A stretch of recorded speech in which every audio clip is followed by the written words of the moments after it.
नमस्कार मु सीमा मोर YouTube channel को आपन को बहुत बहुत स्वागत। जदि आपन को मोर वीडियो गुडी को भल लागुचे तेबे लाइक शेयर सब्सक्राइब करबा को भूलिबेनी। आजिर रेसिपी होची मूला परोटा। प्रथमे 2 कप अटा नै सेथिरे अल्प पानी और स्वाद अनुसार लूण दे डो प्रस्तुत करिबा। 2 कप अटा पाई 100 ग्राम रो मूला नैछि। गोटिए कड़ाई रे तेल गरम करी गोटा जीरा लंका भृषंग पत्र मूला पकाई ता ऊपर किछि हळदी गुंड लंका गुंड धनिया गुंड जीरा गुंड गोलमरिच गुंड और टमाटो सॉस दे गोलैबा। ता ऊपर किछि कटा धनिया पत्र पकाइबा। एबे स्टफिंग रेडी होई गला। ता परे गोटिए गोळा नै रोटी बेली देबा।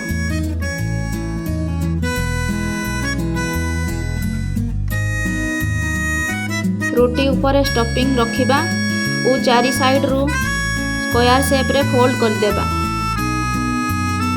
ताकू टिके बेलना काठी सहायता रे बेली नेबा। ता परे तावा गरम करी सेथिरे परोटा को पकाई ता ऊपर किछि रिफाइन तेल बा घी देई भलो भाबरे सेकी नेबा। मूला परोटा इज रेडी।